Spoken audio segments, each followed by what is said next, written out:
Well, me, I didn't have a driver's license, and he asked me to give him a ride up to Port Angeles, and I did, and we got just past the lake, and he had to use the little boys' room, so I pulled off the edge of 101 and sitting there in the car, and a kid that was in the back seat, and saw something moving way up on the hill, and I said, "You guys see anything up there?" And he's like, "No." He says, "Take a picture with your camera and zoom in on it." Took a picture and about fell out of the car. It was, baby looked like a baby Sasquatch with its mother. And the big one never did come all the way out of the woods. And the baby was out there playing in a snowfield. How long did you watch it? I don't know, maybe 5 minutes or something.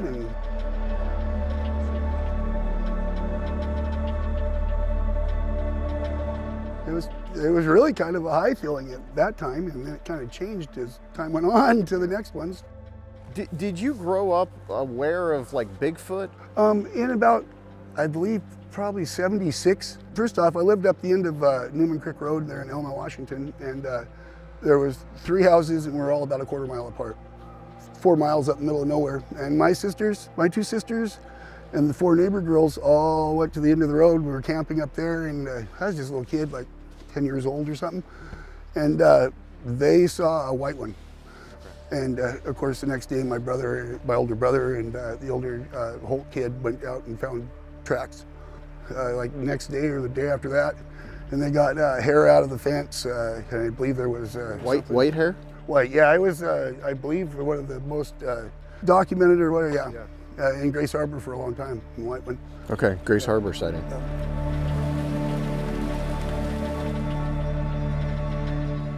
You were a logger, or you did logging? I did logging when I was younger, and then So you spent a lot of time outdoors. Yeah. Oh yeah. Did you ever talk to any other loggers when you were doing that about their side? Did anyone ever tell you about seeing anything? Bigfoot's been part of Washington folklore forever. I mean, it's always been there. So yeah.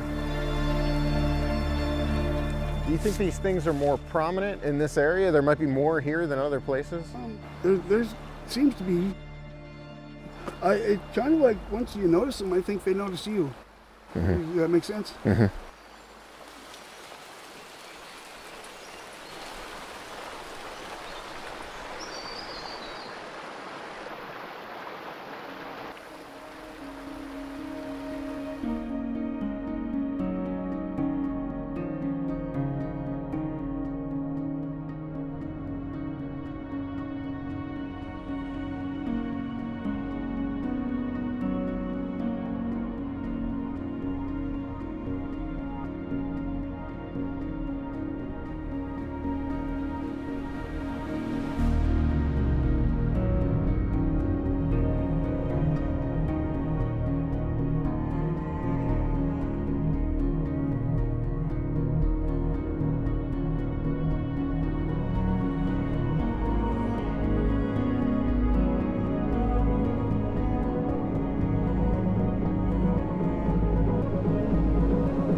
Why on earth do people around the United States continue to search for something that mainstream science doesn't believe exists? The questions are numerous when it comes to the search for Sasquatch, but the most fielded queries from quote-unquote non-believers typically are some variation of either, "Why don't you have a clear photo or video?" or "Why don't we have a body?" The fact is, most Bigfoot enthusiasts and those that spend a good deal of their free time in the woods searching ask themselves the same questions. Sure, they might exclaim that they believe there already is existent video or photographic evidence. After all, the Patterson-Gimlin film is a pop culture icon. They also might respond with a series of facts about the acidity in the soil in much of the United States that causes animal remains to decompose in a matter of days, or they might reply with some stats about the number of black or grizzly bear bodies that are found in the forests. Nearly none, and they're an animal that we know exists. But truthfully, no Bigfooter has all, or even many, answers. So they come to the forests in search of them. Evidence to bolster their personal opinion that this creature does exist. Often their approach is to simply wander into the woods and strike a tree, or to do some calls and hope that something responds. After all, most Bigfooters are just normal, everyday folk with little knowledge of the scientific method or how to put it to use. There are, however, groups around the US that do understand the methodology that goes into seeking truly verifiable evidence, seeking patterns and forming hypotheses based on their findings. There are groups that look for Bigfoot that even count members of academia amongst their roster. Here in the Olympic Peninsula resides one such group, the Olympic Project.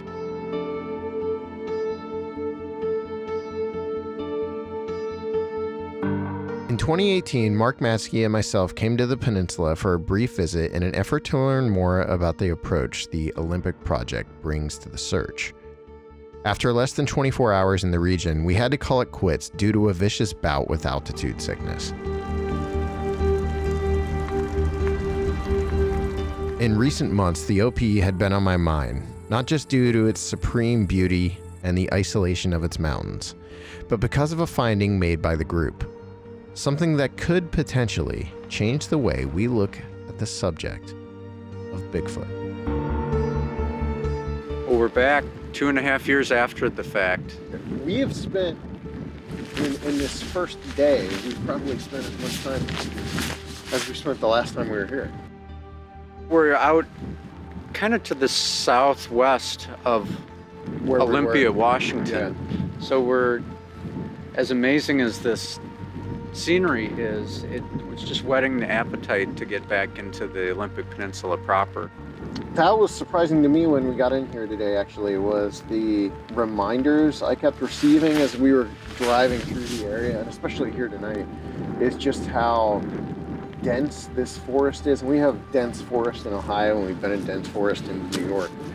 But there's something primordial about the forests here. Right. Does anything stand out about this particular area to you, though?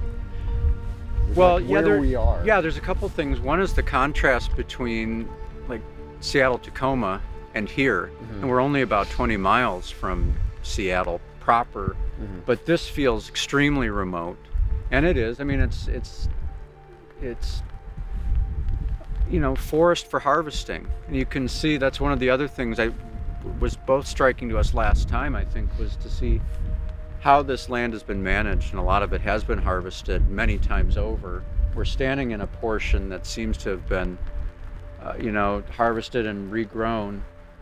And there's a lot of tree line area, which is classically a place where Bigfoot tends to be sighted, you know, either right at a tree line or going from one forested area to another. So, you know, every dark shadow, every kind of burnt stump is an invitation to let the imagination go wild. Yeah, I have to believe we're in the right place. I think so. If there's going to be a place, this is it. Yeah.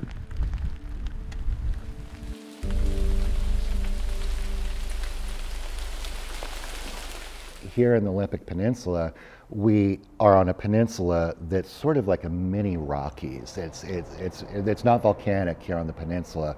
It's all from what I understand, granite or marble uplift. So it's incredibly rugged terrain.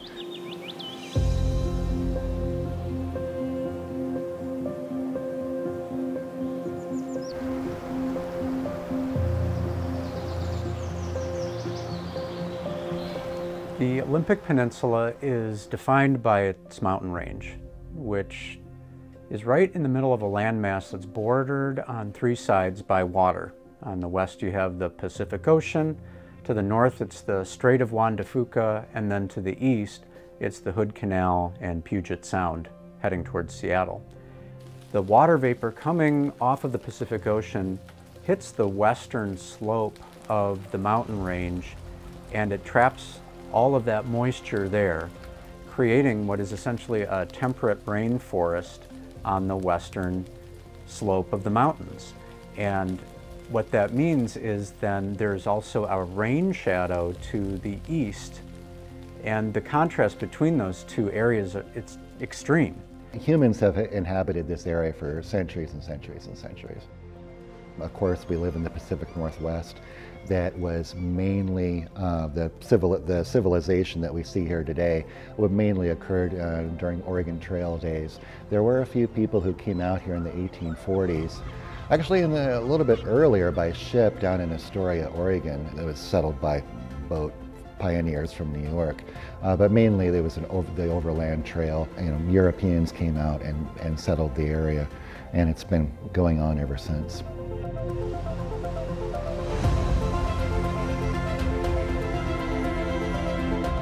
The Pacific Northwest, specifically the Olympic Peninsula, I think is a bar above most other areas where there's supposed Bigfoot activity.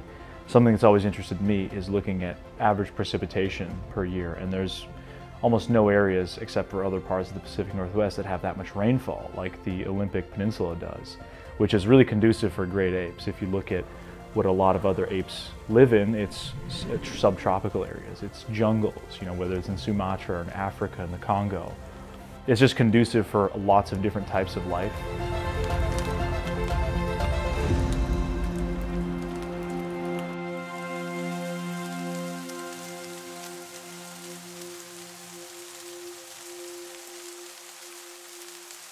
Talk about some of the older cases from this region, like some of the standouts. Are there any that really stand out to you?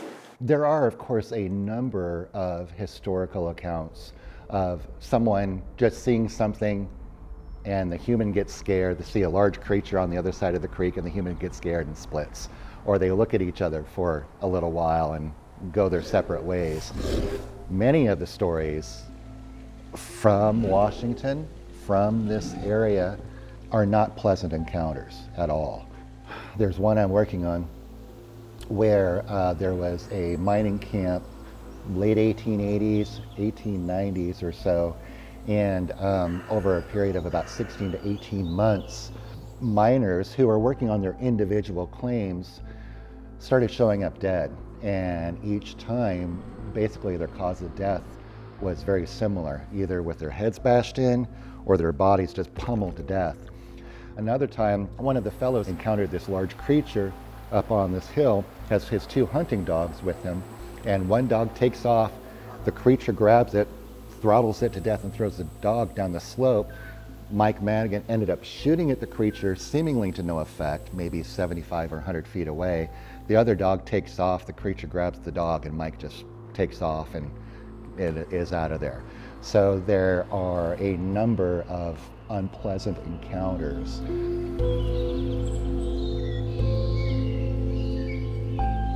There is a multitude of sightings in every kind of arena on the Olympic Peninsula.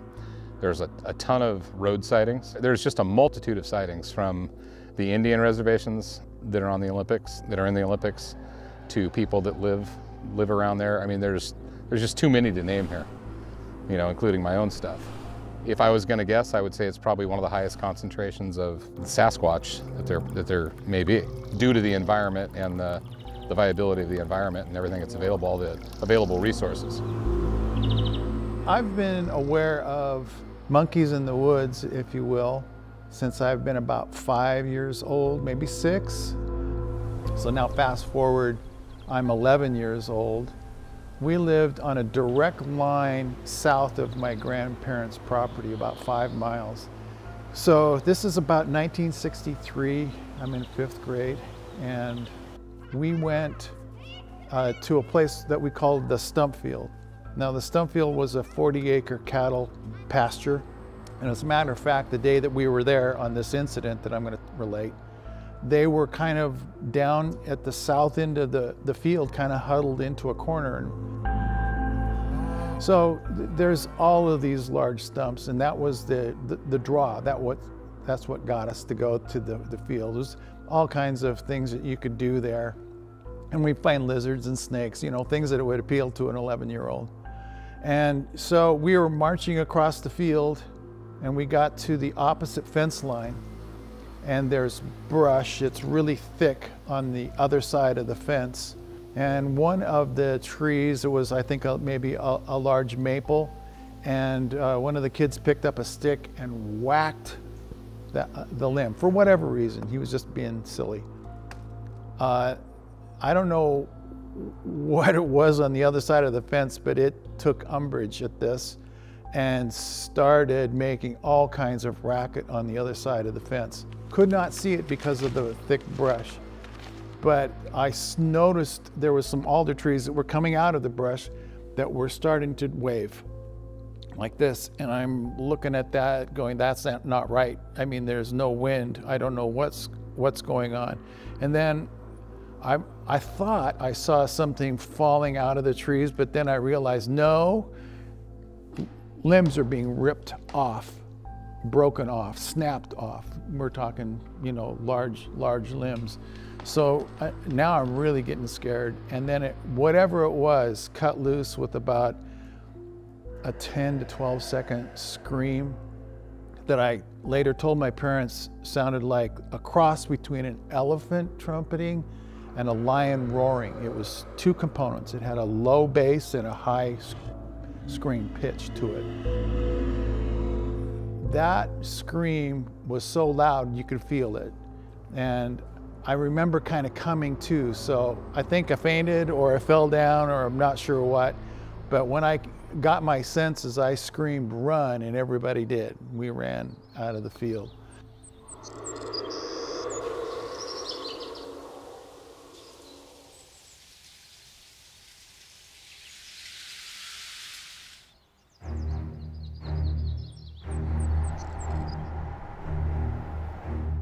Right now we are following Shane Corson to meet up with Derek Randalls because we gotta get keys to the nest site. In 70 years of Bigfoot research, there hasn't exactly been a lot of innovation. The earliest days of the subject revolved around a couple of wealthy individuals bolstering other less wealthy individuals by funding their expeditions into various parts of the world to search for hairy monsters. These expeditions amounted to little more than sighting chasing. Someone would report a creature encounter, and the investigating individual or team would rush to the location, where they would then hunt for evidence in the way of footprint, scat, or hair samples.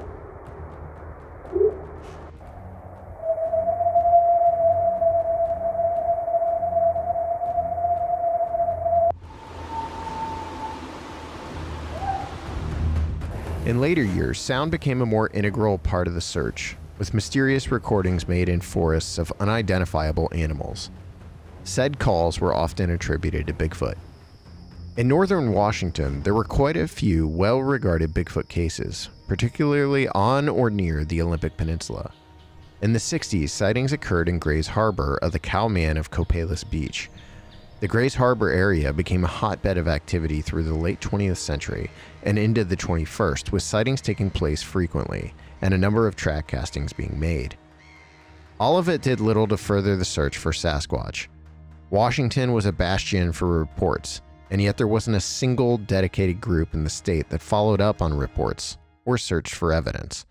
The Bigfoot Field Researchers Organization was able to send the odd investigator out to monitor one, but in a region of the country as densely forested as the Olympic Peninsula, there needed to be a base created within the heart of the peninsula, and a group of people willing to do whatever it took to gather and analyze evidence. The Olympic Project was formed out of this need. On the eastern edge of the peninsula, my small documentary crew met up with what has grown out of the initial need for a legitimate study of the Sasquatch enigma, in the exact location of one of the biggest findings the group has ever made. A potential next step in the search for Bigfoot. A place simply known as the nest site.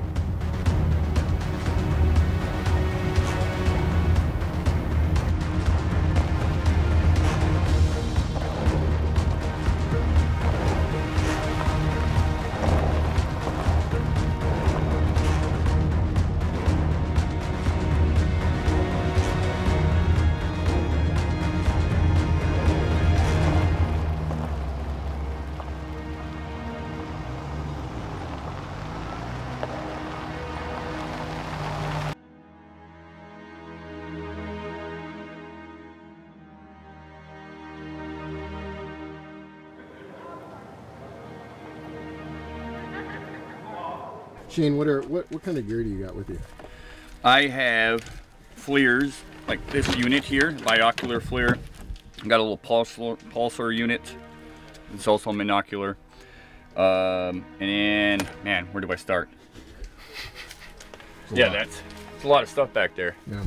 Yeah, that's I just live out the back of my truck, so. Is it primarily, I mean, do you think of this primarily as equipment you're taking out to look for Bigfoot with, or do you have other uses? A lot of uses. I'm a hunter, so a lot of stuff works for hunting as well, but mainly for documenting. You know, if I come across something, you know, I'm prepared to document it, get it on, you know, get it on video, record it on audio. So yeah, it's expensive equipment, but this is what you need. You know, if you want to keep collecting the data, it's very important. So yeah, lots of different pieces of equipment. Against the darkening late evening sky, Shane Corson and other members of the Olympic Project led us to a base camp they'd set up near the nest site. So this is the basic entrance to get down to these fingers and nest. Now obviously we're just going to our camp tonight. Someplace. But I want you guys to know that it is treacherous down here. It's steep, it's slick, a lot of roots, a lot of deadfall. So it's in a race, just take your time. We'll get down there at a decent hour, spend some time, and then we'll head back up before dark. Our crew members, Alexander Petikov and Eli Watson, would be staying there that night, while the rest of us would need to make our way further into the woods after nightfall to meet with various members of the group, get to know the lay of the land, and explore this incredible location.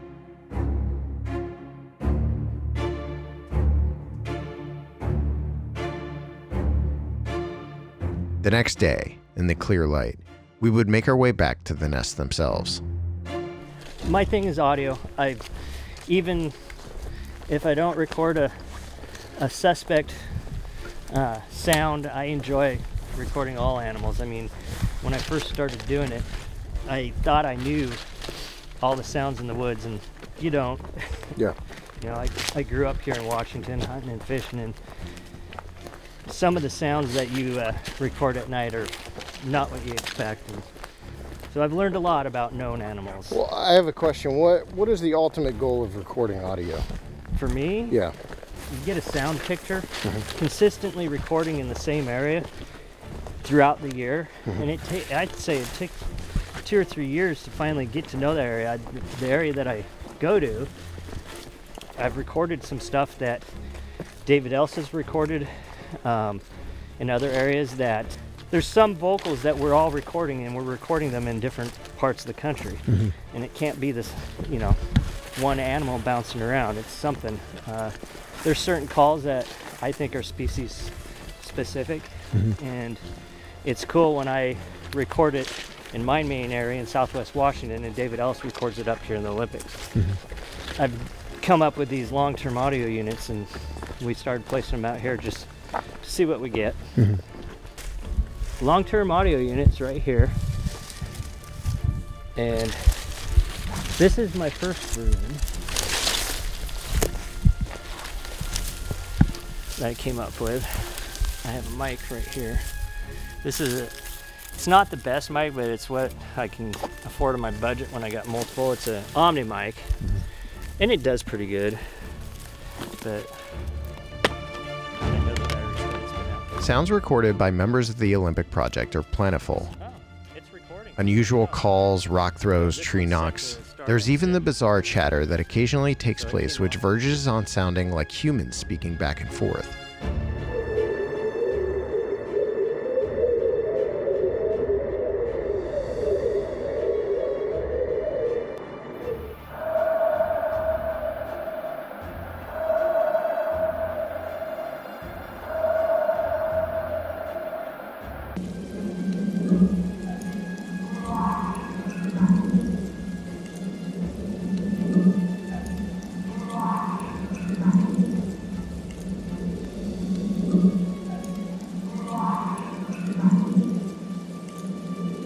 Chris Spencer's specialty is sound, and like him, each member of the organization brings something unique to the table.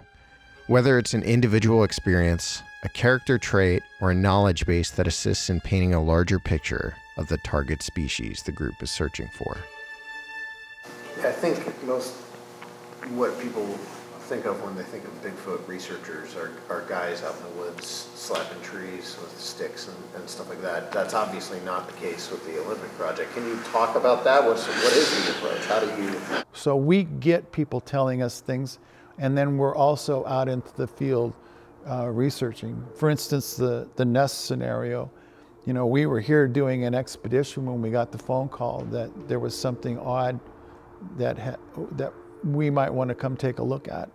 We utilize what's called the null hypothesis, which means that everything, all the evidence that we find comes from a known source.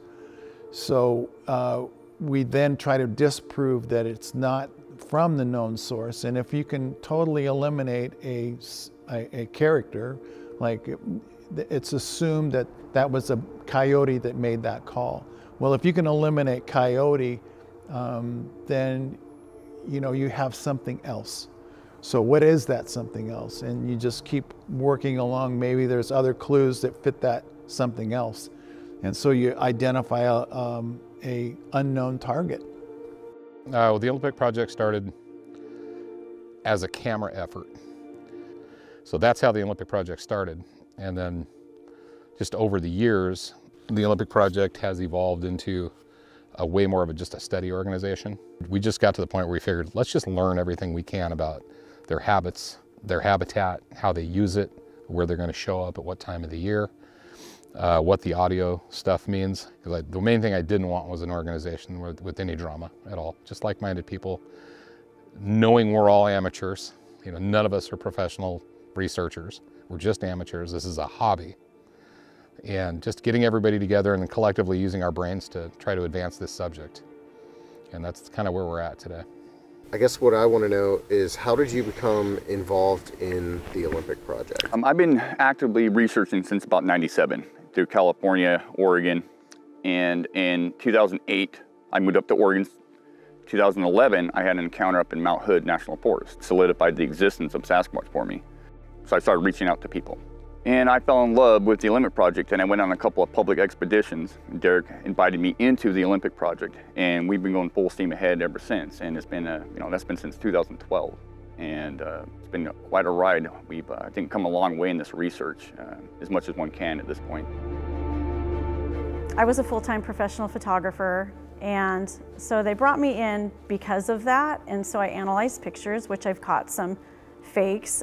People were trying to trick the Olympic Project. But I also have a Bachelor's of Science in Anthropology and Sociology and work as an archaeologist. So some of that comes into play with the Olympic Project as well. Can you tell that story? What, like you said, someone tried to hoax them or fake them? So Derek received a photograph and it looked pretty good. It looked like a Bigfoot. And so he sent it to me. He's like, can you please look at this? And so looking at it, it looked very similar to a mask that I knew somebody had. And so I got that mask, took pictures of it in the same exact, from the side, exactly how the photo was, and it was a dead ringer. So somebody was trying to trick the Olympic Project, and they deal with that sometimes. And I was able to say, hey, nope, it's a fake. You're a part of the Olympic Project. I am now. Yeah, I was invited in about 6-8 months ago. What do you offer the group? I can tell you, I had to think long and hard about saying yes to David Ellis when David called me. I told David I'm not a joiner. Like Groucho Marx says, you know, I'd never be a member of a club that would have me. After a lot of thought, talked to Shane, talked to Derek Randalls, and one thing that I can offer that a lot of people don't is I have a strong background in historical research, being a land surveyor. The basis of land surveying at the very beginning all has to do with document research. Well, with my interest in the unknown and my interest in the Sasquatch phenomenon, that's my forte. Were you into Bigfoot from like a young age? It really wasn't part of my life. I had heard of it, but it didn't really, it was nothing then at that point. What happened that changed that? Well, actually in 2005, I was hiking, stayed too long, hadn't packed flashlights, started walking back in the dark, just enough just enough moonlight. We're like, okay, we can see the trail, we're good. Started hearing movement in the woods below us because we're hiking on a ridge. And I grew up on a farm, so I'm running through all the scenario of, okay, is someone's horse out, someone's cow? And then it starts clearly being footfalls, like a very large person. And every time we would stop so that we could hear it better, we'd hear one more and then it would just be silence. And then, so we kept doing this, and then after a while, we started hearing, for lack of a better term, speech. And it wasn't anything intelligible. It didn't sound normal. And the only thing I could think of at that moment, unfortunately, at the time, was that it was demonic because of how guttural and how menacing it sounded. And sorry, at the time, thinking it was demonic, it was like you're just trying to get through that moment. And just kept moving, just kept moving. We ended up running into some people that I guess were gonna stargaze or something that had headlamps on. I actually thought we might die because I did not know what to expect just because of how evil it sounded.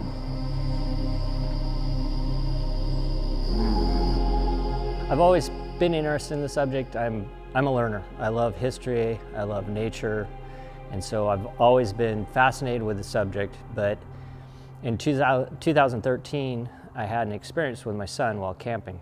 And basically, we had what I believe were Sasquatch come in and pull on our tent several times, had a power knock at the end of the night. And it was enough to kind of rattle me and think, you know what, I'm going to dive deeper into this. Taking it from a scientific perspective, because that's where my mind works. And it's like, what the heck? I mean, I'm out hiking anyways. I like camping, I like being in the woods, learning about nature. I started recording and kind of went down the rabbit hole of Sasquatch research. I came up here for an expedition in 2016. Honestly, sat talking with Derek for hours, just talking about nature, talking about gorilla behavior, because I'd read a bunch of books on things recently and I was all excited about it. Next thing I knew, I was in. Yeah. What do I bring to the table? I'm not quite sure. I don't know. They saw something.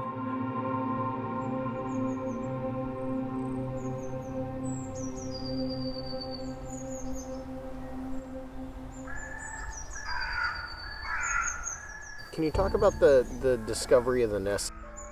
This coming May, 6 years ago, I was actually guiding an expedition up in the Olympics.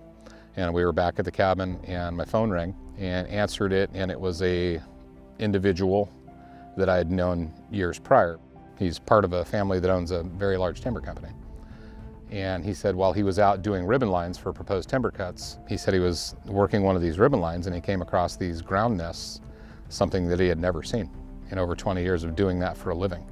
And so instantly I was intrigued, and he knew of my affiliation with the Sasquatch research subject. So I was the first one he thought to call. 3 days later, myself and my friend James Millian met him out here. And then an official in this area from the Department of Natural Resources showed up as well. And we hiked in and we looked at these ground nests and we were all just speechless. When you saw those pristine nests, the size of them, the amount of work that went into them, the thickness, the depth, the breaks, no teeth marks, no claw marks. The strength that it took to break some of those and then formulate the nest, throw Sasquatch out the window. They were amazing to behold. Something took a lot of time, and probably multiple somethings, and they were different sizes.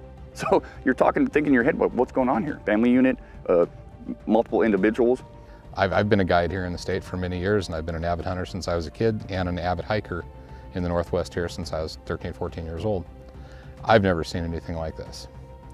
And there wasn't just one, there was 6, all in this one area, this 90 by 120 foot area.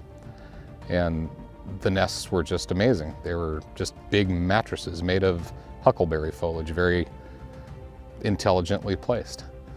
He, being one of the owners of a timber company, has employees and friends that have had Bigfoot encounters before. And so he was very enthralled by it. We were all blown away by what we were looking at. So they were getting ready to log this area, and he actually decided to hold off logging and give us 5 years to figure this out, and which I couldn't believe. It was just fantastic. And gave me a key to the gates and just turned us loose.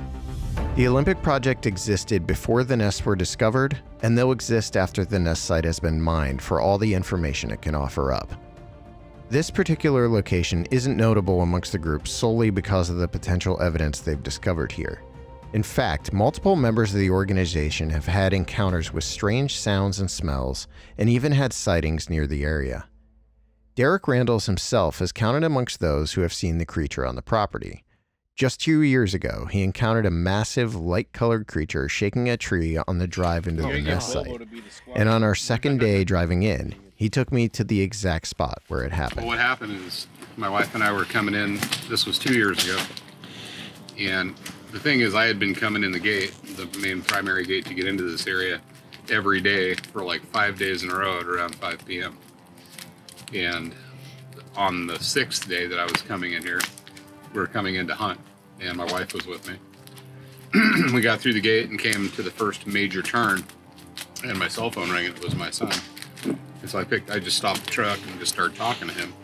And Tori sitting in the passenger seat, she goes, "Holy God, look at that tree."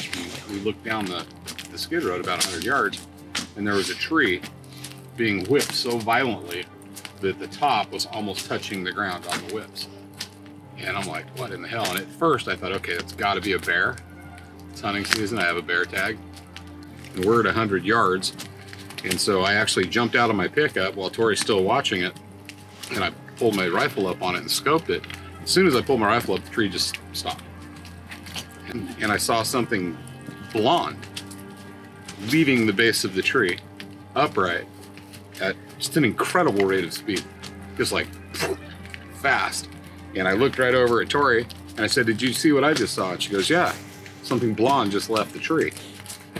So at this point, I'm still thinking the tree is not that big of a tree. So we get in the truck and run down there. I get down there and the stalk of the tree is about that big, probably about 6 to 7 inches in diameter. That's when I got spooked when I saw the size of the tree. There's not a piece of heavy equipment sitting there. We both saw something exiting the base of the tree. And as I'm looking up the stalk of the tree, the whole right side of it's bruised. And that's when Tori goes, "Derek," and she's still up on the road. And all she could see was me from about here up, just my head and the top of my shoulders. Whatever we saw was a solid 3 feet taller than the brush that I was standing in when it left. The weird thing is it was blonde.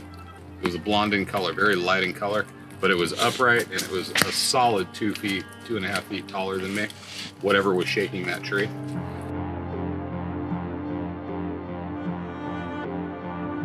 Of course, sightings by members of the Olympic project aren't relegated to just this area.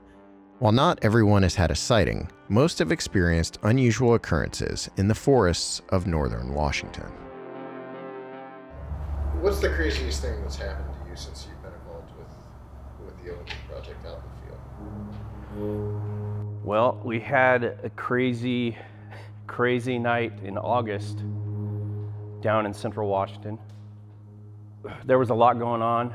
There was a lot of whoops and knocks and other vocalizations, and we hiked down in this camp at 9:30 at night that I actually was creeped out in the camp in the daytime. And I told them I didn't want to go down there, but we ended up going down there. Let's see, it was in August, had a camp out where we decided we were going to cowboy camp. We start getting ready for bed, we're all in our sleeping bags. All of a sudden, the chatter of us starting to die down to go to bed is broken by this tree fall.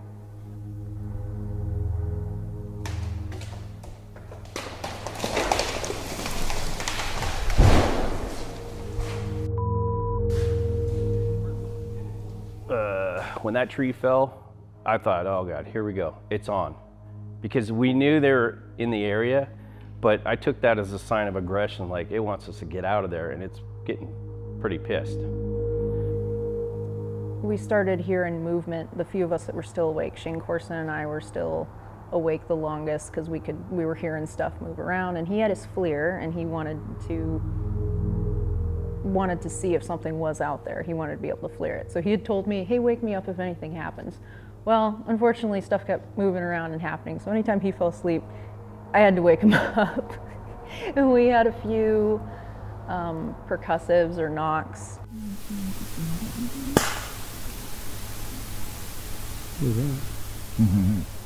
Eventually, he fell asleep, and I thought, you know what, okay, it's late, I'll just go to sleep. And so I was laying on my back, but I was facing, had my head tilted, kind of like this. So my sleeping bag was open just enough that I could see this one view of the trees.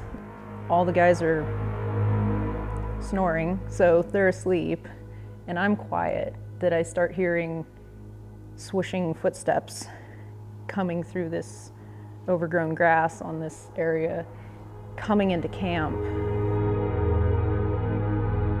And it gets closer, and I'm straining my eye trying to see where it is because I could hear where it is. And then all of a sudden, the view of the trees goes away, and there's no trees.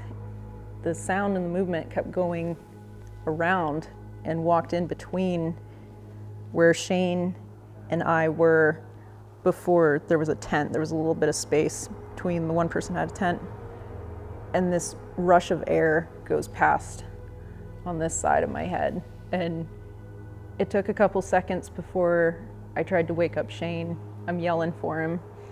I think that's about the point that my heart rate got so bad in my ears that it was pounding so hard.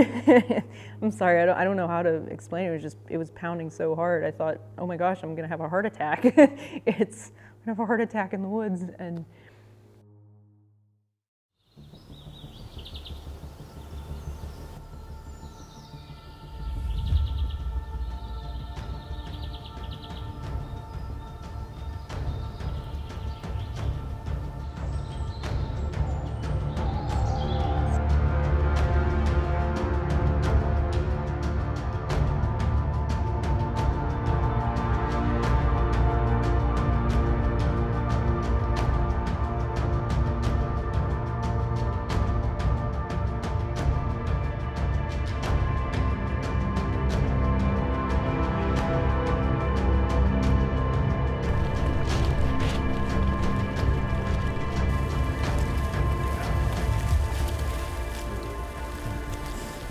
No, go ahead. Explain the terrain we're going to head down and where it's at.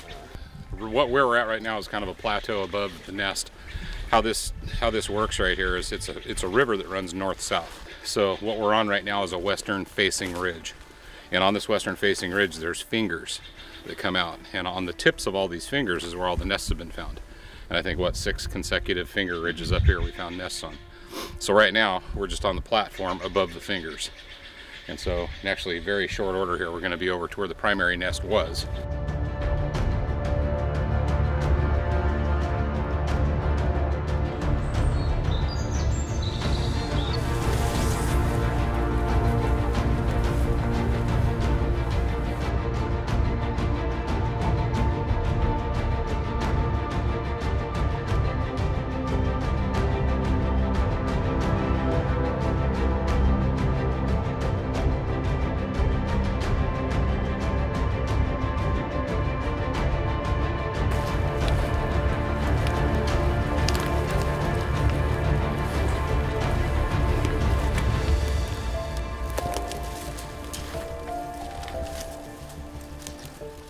Okay, so do you see how this area looks different than what we just walked through? Yeah.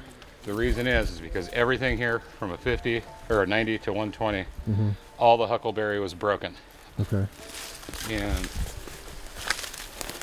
this right here, this depression, was the first nest that we studied. And we actually deconstructed this nest all the way down to dirt to see exactly how it was made. But this one was about 5.5 feet across. So what was really interesting about this particular, well, not just this particular nest, this whole area, like Derek said, all the huckleberry boughs were broken off. All of these huckleberry leaves, there was no leaves in this area. They were completely stripped, like something stripped. I mean, completely bare. You can still see evidence of some of them haven't grown back. and there would be some piles of huckleberry leaves. So it's something I'd literally stripped these. And then you had instances like this. This is an old one. It wasn't broken, but it was twisted. This was actually twisted up behind here, you know, back when it was greener. And everything was cleared out. So you can see, like from this vantage point, this old nest, you could see nest, nest, nest, nest. It was almost on purpose. It was done on purpose, no doubt in my mind, that it was stripped clear so you could view whatever was laying in this nest, could view the other nest. And also right here, so these nests were, I mean, the amount of huckleberry was like about this tall, I mean, foot off the ground, all the way around, all the way back up into here. And we've deconstructed them and taken samples, but massive and just completely mattressed out with the huckleberry boughs, the bigger ones on the bottom, the smaller ones on top, but they were kind of weaved in and out, and you had huckleberry boughs sometimes pushed into the ground, and the nest was actually kind of formulated around that. So it obviously took some intelligence. My interpretation of the nests was initially skewed by the fact that we were merely looking at the remains of what were once full-size nests. To truly appreciate the significance of the find, I would have needed to be present when the location was first discovered. One of the other nests up on the ridge, Shane laying down in it. This nest is right on the ridge line, right here, and right here are the two rocks that we found that have a history of being banged together with the score marks on them. And again, the thickness of these nests is all consistent. I don't know if you can tell. However, even in their current state, the nest site was truly extraordinary. The area was beginning to become overgrown as it was prior to the nest being made. Even in this condition though, it was night and day to see the change between the dense undergrowth of the surrounding forests to the relative open spaces surrounding the nests. So this was a very large nest, and then you can't really see it anymore, but under this foliage back here, there was actually a 4 foot wide by 8 foot long nest, a foot thick back in here. Yeah. There was another one right here. There was actually, I think, 6 or 7 in this particular area. Who was the person that kind of realized there was a similarity between the nests and like gorilla? So what had happened is we were looking at these things on the ground. You know, I've been a guide here in Washington for years. I've been an avid hunter my whole life. So none of us had seen anything like that. So I just started researching on the computer and looking at North American, any type of nesting North American animal. And nothing the first night. And then finally I started looking at gorillas and ended up figuring out these beds are identical to gorilla beds, you know, in shape and size. The foliage on these is just a little bit thicker, but you know, the temperature is colder up here. And that's, you know, when the light bulbs started going off. The black bears that are in this country, they will take the duff in their immediate spot, or they'll rake a rotten tree down and they'll make a bear bed, you know, but they don't break, transport, and build, which is the defining point with these beds.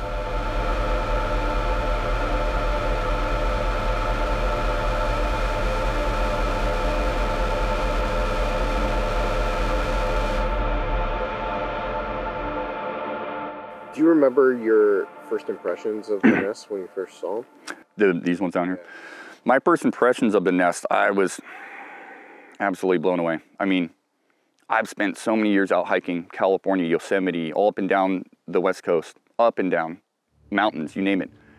I've seen wood rat nests, I've seen bear beds, I've seen elk beds, I've seen everything that I was familiar with. And when I saw them for the first time, I mean, I was just dumbstruck. What am I looking at? And it lived up to my expectations because Derek was out there before I, and he was so excited about it, giddy, but it lived up to my expectations and even more so. My first impression is this place doesn't look squatchy at all. This is not where I would go to look for Bigfoot. I mean, it's just a different kind of place, right? And then actually going down in there, I could not believe how hard it was. And we do a lot of hiking, we do a lot of off-trail hiking, but it's crazy how thick everything is. And you can't see 10 feet. And then getting down there where the nests were, and this is 3 years ago, they've degraded a lot, but actually seeing how some of the stalks were pulled over and woven into the nests. I'm grabbing this stalk and you just try and bend these things, or in a lot of the breaks, it's physically impossible. I was kind of mind blown. Like this is even better than I had expected or heard about. It took something with an opposable thumb because sticks were jammed into the ground. There was a military type setting, and the reason I say military is we had somebody that was a Top Gun pilot, and he took one look at the arrangement of the beds and said, that's a military setup. We have a perimeter guarding an interior. At the very point, at the very head of that perimeter was the largest nest, and there were rocks that were noticed that had been scored or obviously knocked together. What I think is interesting is that there's all these nests there. They were snapped off twigs. Is it human? Is it a bear? If it's a bear, that would be amazing. That's something new for them. But it's not, it doesn't seem to be a bear. I'm pretty sure it's not a bear. There was no signs of humans being there. Usually if there's somebody down there, they're gonna leave trash or something. So it was pretty unique that it hasn't been really documented before.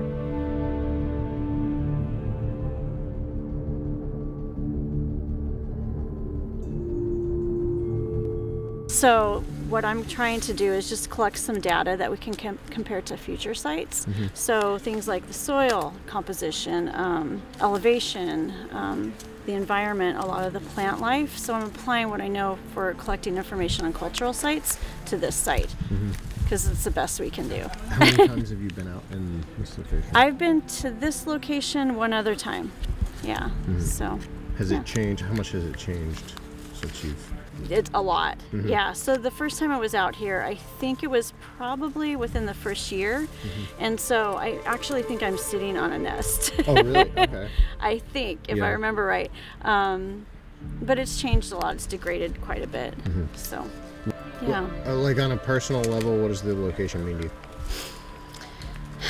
To me, it means that this could be one step closer to possibly identifying an undocumented primate.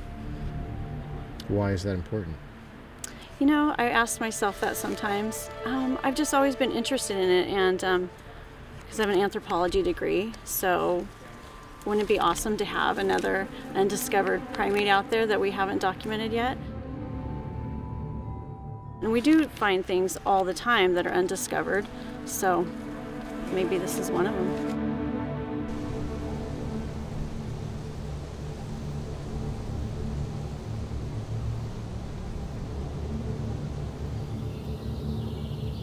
You see how you've got daylight over here and daylight over here? This is a finger ridge. This pokes out to the ravine. Okay. And so in succession, almost for a third of a mile to a half a mile that way, there are more finger ridges just like this, and that's where we've been finding. You know, we found up the 22 nests, 6 of them being here and then the rest of them being that direction on these finger ridges. And all of them are the same. It's really interesting because we talked about this possibly being like a birthing scenario or a nursery.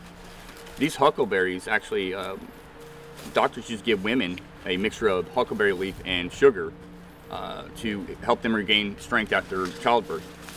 And so I noticed like a lot of the huckleberries up here, you know, up in the nest area were completely stripped.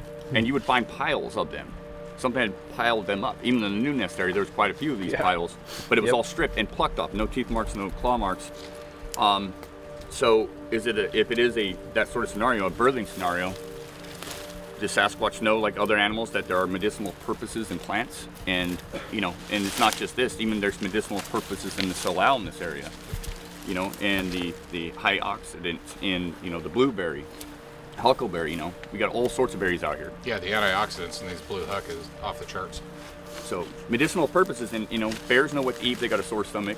Dogs eat grass. Yeah, they have a tough stomach. So what a perfect scenario, you could bed down, and you know, if you're giving birth or something, or if it's just a food source. You know, like gorillas, for example, they get a lot of their water from leaves. They don't necessarily go down to a creek and drink water. They'll get a lot of their water substance from leaves. So it's up here. It's just it's like the perfect storm. Absolutely perfect storm.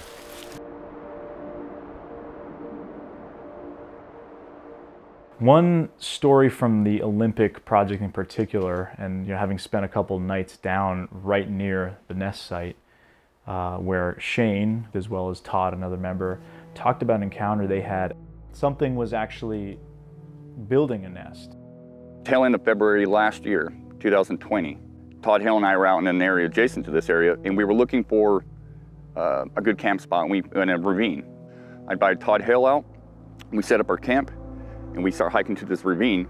And as we get down in there, I start seeing huckleberry breaks. All the boughs in this area off, broken. The sun was shining down. You could see these white, brand new huckleberry breaks. And I knew instantly, right then, there was going to be a nest in that area. I knew it. Kind of a freaky encounter where they were, and they took us generally to the area where that happened.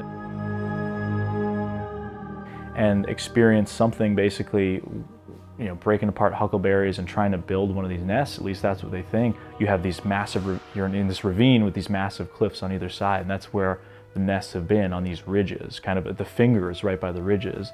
And they're both competent woodsmen. They're out there. They're always armed when they're out in the woods, but whatever was going on kind of freaked them out to the point where they pulled out their weapons. They weren't sure what they were dealing with. And as we get a little bit closer, I start hearing something move. And I'm saying, shh. And when I say that, Todd Hill falls down on the ground and he's cussing. And I said, shut up, shut up. There's something big over here. And he stands up and he hears it. So I knew this was massive. And you hear it crash, crash, crash, crash. And I'm like, I think it's coming towards us. So I drew my weapon out, as did Todd Hill. And I was trying to get my eyes on this thing, but it retreated down into the ravine. And as we're listening, this thing, you could hear it move up the hill and circle up behind us. And we were down a lower point. So I said, let's get to a higher vantage point. We get up to a higher vantage point, still guns drawn, and we hear this thing creeping. We're going through this off trail. We came upon something right over here. Big, breaking branches. We both drew our weapons. It went from straight in front of us down to the left.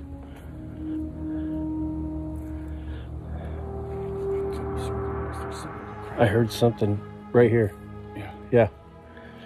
I don't want to come up behind us. That's why I keep looking right here. Let's get back up by that tree. And we waited 10 minutes. We decided to go back to where this thing was originally.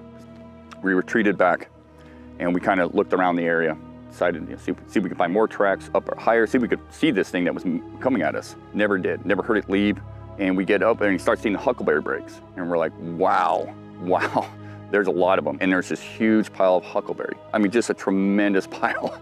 Big high vibes, because we knew at that point in time we had found a new nest, and not just a new nest, but one that was in the process of being made. There. Look at the bed. Look at all these snaps right here. This is what I saw yesterday. I was like, oh, look at Shane, they're here. Snip, snip, snip. There could be more nests right here. Oh my God. We need to leave. Look at holy. Dude, we don't need to leave. This is what we do with this. I mean, dude, we had a Sasquatch here yesterday, man. Look, that's a bed. Yeah. That is a bed. It's the first one we've seen mixed with a little salami. That thing went down there. You talk to the OP members, they've all had something happen, whether it be members that got into the project because they've had Bigfoot encounters in other areas, or while on the project. And even the night we were there, the first night, one of the members, Chris, was setting up an audio recorder near the nest site and had something crashing and breaking brush, large. And it either was a bear or a Sasquatch. That's basically the way they put it. And they hadn't found any evidence of a bear in that area in a while, which means that there's an apex predator in the area. So just the more you talk to them, the more you hear about the stories, and just multiple instances of things happening to multiple members or previous encounters.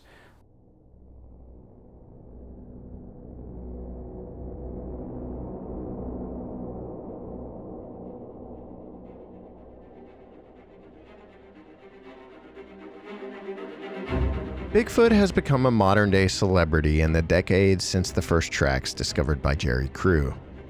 Typically depicted as little more than a slasher movie antagonist or a friendly forest giant, Sasquatch has shilled for cars, beef jerky, and hamburgers.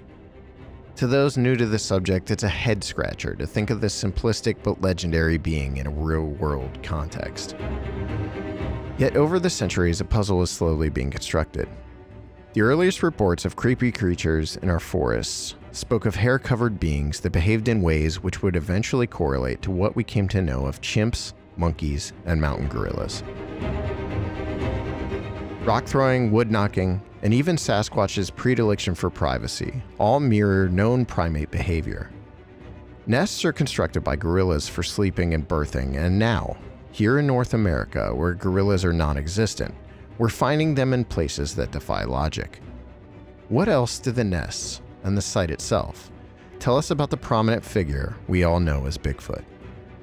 Maybe the biggest question is, will the nest site itself help point the way to the discovery of the last great mystery? I think it's just an undocumented primate. I think it's an ape. There's a lot of plant life that could hide them. Also, these hills out here are very steep. I mean, it's an effort to go up them. There's been sightings around here where they said they just ran up the hill like it was nothing. There's no way a human could follow them. Yeah, there's a lot of fish. There's obviously a lot of water. It's a rainforest. There's a lot of berries, and they say they eat elk and deer, so there's a lot of that also. What about audio? Has there been audio recorded in the nest area? Yes, and there has been some interesting sounds that have been analyzed by myself.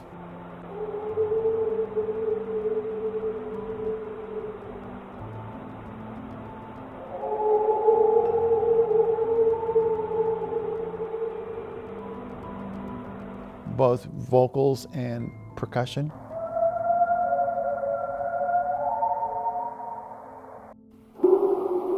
The area that I mainly record in, I've put together kind of a seasonal pattern when I'm going to get vocalizations and when I'm not going to get vocalizations. And I start telling people, okay, I'm only going to get stuff May through June, I'm only going to get stuff September through October, and then I get an awesome vocalization in August. They do stuff unexpectedly. That's why there's so much more to me than just an ape. I think they're more closely related to us because they have a consciousness. And just like we do stuff not based on instinct, I think they do stuff not based on instinct. They do whatever they want, honestly. Yes, you can pattern them, but sometimes they'll just do stuff you don't expect. And every experience I've had in the woods where I've been scared, it's when I've least expected it. You know, if I'm out there expecting something to happen, nothing ever happens. I wasn't a member of the OP when these were discovered, and I kind of was brought in, kind of started going up north to the property, and then Derek invited me out here. I was blown away. You hear Derek talking about it at conferences or get-togethers, you hear Shane talk about it, but when you actually set foot down here, it's just an incredible place. One of the things I really enjoyed about this area is bringing certain academic individuals out here and just blowing their mind. You know, when these nests were in their original state, blowing their mind, just seeing the, you know, like, oh my gosh, it actually lived up to my expectations. You know, so many times you bring people out and they're like, eh, it actually lived up to expectations. And we get to do this research with good people. Brought a lot of our OP members out here, and they get to experience it and bring their expertise to the table. So it really is just a special area. Just, you know, God's country for sure. Well, there's a variety of data that they ultimately pulled from the nests and their analysis of them, as Derek refers to it as the deconstruction of the nests. What they discovered is the idea that not only were these sticks laid one on top of another, but there was a certain way in which they were woven together, which indicates, again, intention and the ability to manipulate these sticks in a way that you would assume would involve hands with opposable thumbs. Another data set would be how much of those layers were there, and by all accounts, there was enough of a cushion made by these woven layers in order to create a fairly comfortable bedding. It seems likely that there were both adults and infants or juveniles, both that were using the various type of nests that were discovered. So there's a variety of data points and interpretations of those data points that all lead back to this idea that it's something with consciousness that created this entire setup. Something that struck me is that there's already been, you know, very believable photographs. The nest site alone seems to, like, it should invite, you know, at least discussion amongst academics. Yeah, and it's not. It has to a degree, right. But just to the degree that we've shared it, really, which we haven't shared it a lot. You know, because I want to learn before we put it out there in a paper, because I do think a paper should at least, if nothing else happens with this, a scientific paper, I hope, can be written and accepted just on the study of this area. That would be really cool. But, you know, as you well know, you know, this subject's been taboo for 95% of all academics. You know, they don't want to put their career on the line by talking about hairy wild men in the woods.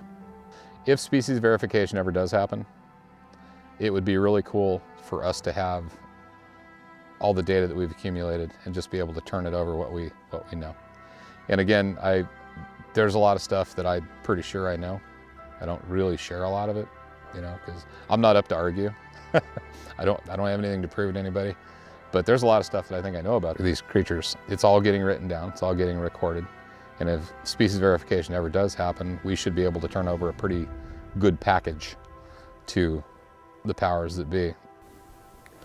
You've been doing this for years. What keeps you coming out? The excitement, the unknown. I mean, as much as I think I know I don't know much. And the more I know, the less I know. But knowing that at any point in time, something could happen, you know. Many times I'm just out hiking and you have something happen, experience. And so over the years, it's been very easy, because the amount of time you spend in the woods, it greatens your chances of something happening. And we're always conducting experiments. Experiments are huge. You're always trying to think outside the box when it comes to this research. So it never gets stagnant.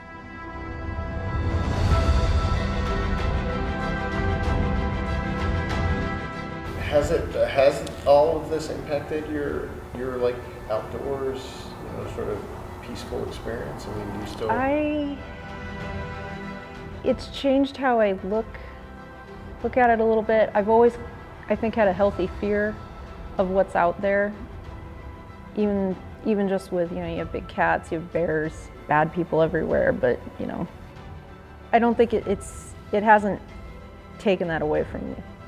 It hasn't taken that away from me yet, thankfully.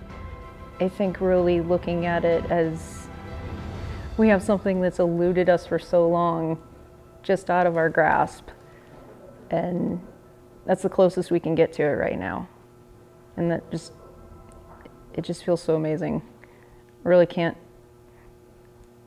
give it up.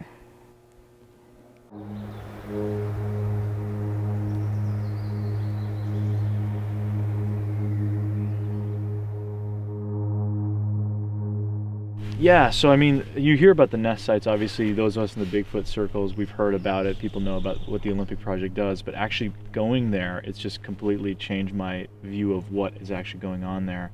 Just to get in there, you need such motivation to find those nests, and the fact that this surveyor found them on accident is absolutely amazing, because as we were even talking about today, being in the nest sites, some of the older ones, I mean, you wouldn't maybe even notice that necessarily was a nest. So at the time, going through all that thick brush where you're getting slapped in the face left and right, and you have 9-foot huckleberry bushes on every direction, I don't know why a human being would be going in there making that. Yeah, I think that's the big point is, and even in our group we talked about it a little bit, but the idea that this could be a hoax, it seems absurd to think that would be the case.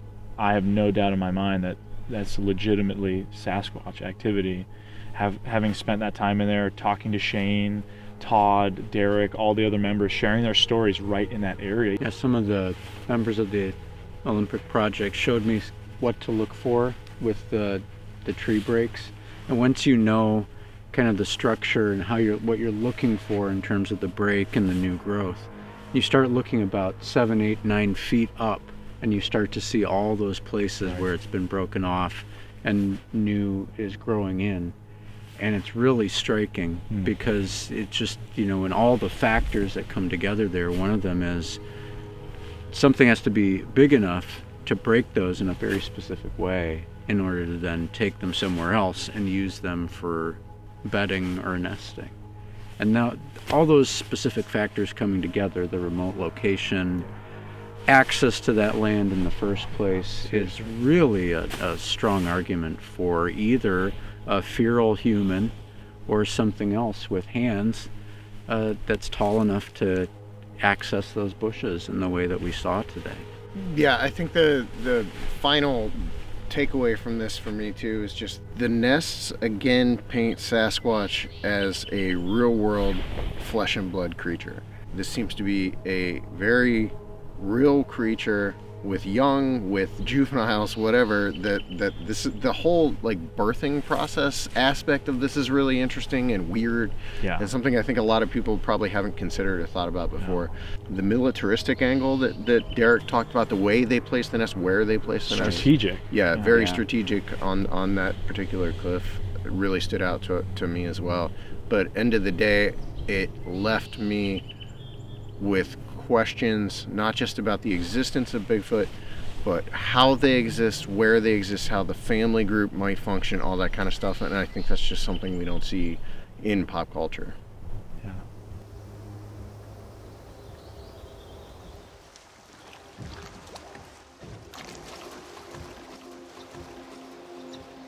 Over 70 years ago, the search for Sasquatch began. The pioneer investigators who first started combing the forests of North America spent the earliest days chasing sighting reports and casting tracks of unknown origin. While some who search for Sasquatch are content to continue looking for evidence the same way, there exist groups like the Olympic Project who are taking a different path. They do it for a myriad of reasons: to learn more about the target species, to prove the existence of an unknown creature, and some just want to have an experience for themselves. To finally have proof that there truly does exist something that seems to defy logic. The Olympic Peninsula seems to be the perfect habitat for something like Bigfoot to exist. It's vast, largely uninhabited, and holds all the food sources needed for an apex predator to survive. The nest site seems to point toward the next step in understanding just what it is we're searching for.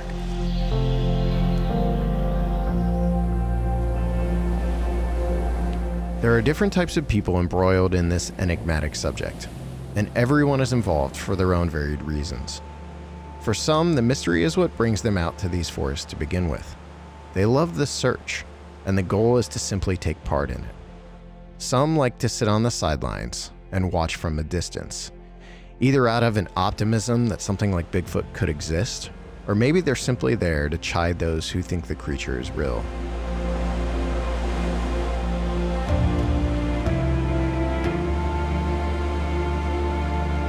For others, the ultimate goal is discovery. Discovery of the answer to a question we've been asking for centuries. Maybe the question might not simply be about unknown primates in North America. Maybe the question we're really asking is, what type of person are you?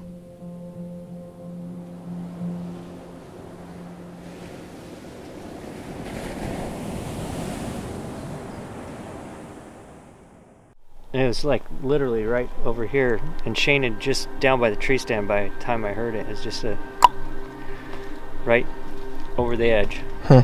And then there was a little brush movement. The Olympic Project is an organization, a group of like-minded individuals. We all have a great time at what we do, but we take this subject matter very serious. I didn't grow up thinking that I would be doing what I'm doing today, but that's true for all aspects of my life. You know, I keep waiting for that day I'm going to wake up with wisdom. Mentally, I'm like, when's that going to happen? And as far as believing in Sasquatch, it's not a belief system. I don't believe in Sasquatch. I know Sasquatch to exist. My mom always told me, you never know what's out there. We don't know everything. People go out looking for Bigfoot, trying to track down a Bigfoot, trying to get a look at a Bigfoot. It's never going to happen, and it never does. It was the weekend before or the weekend of Thanksgiving, I don't remember exactly. Bigfoot is seen while you're driving. And we were driving back this way. Or while you're at camp, camping, and it's checking you out and gets noticed. As I walked this way, something in the trees over there started moaning. They're too smart. They move more like a militaristic unit. Personally, I don't believe there's that many of them left. You know, this research is definitely a marathon. I can speak for myself and I can speak for the Olympic Project. We're ready to take on that marathon. If where I'm at right now, if this is all I ever get, I'm good with that, because it's pretty darn incredible. I feel lucky to have found the things I have, to have recorded the things I have. Sometimes being in these woods, in my opinion, there's no better place to be when you're on foot and you're off trail with nature. It's one of the best places on earth. You have an ape in North America, and I know it's real. It's real, and I've cast tracks, and I've been out in the woods, and I've had stuff thrown at me. I've been yelled at. I've had too much stuff happen to just ignore it. For a lot of people, I don't think you have a choice. It just kind of, it'll either eat at you, or you just got to figure it out. You want to understand it. We're not necessarily out to prove something that we know is out there, the Sasquatch. We're there to collect as much data as we can. And I know people claim that we've been at this for 50, 60 years. Well, who cares? This research is in its infancy.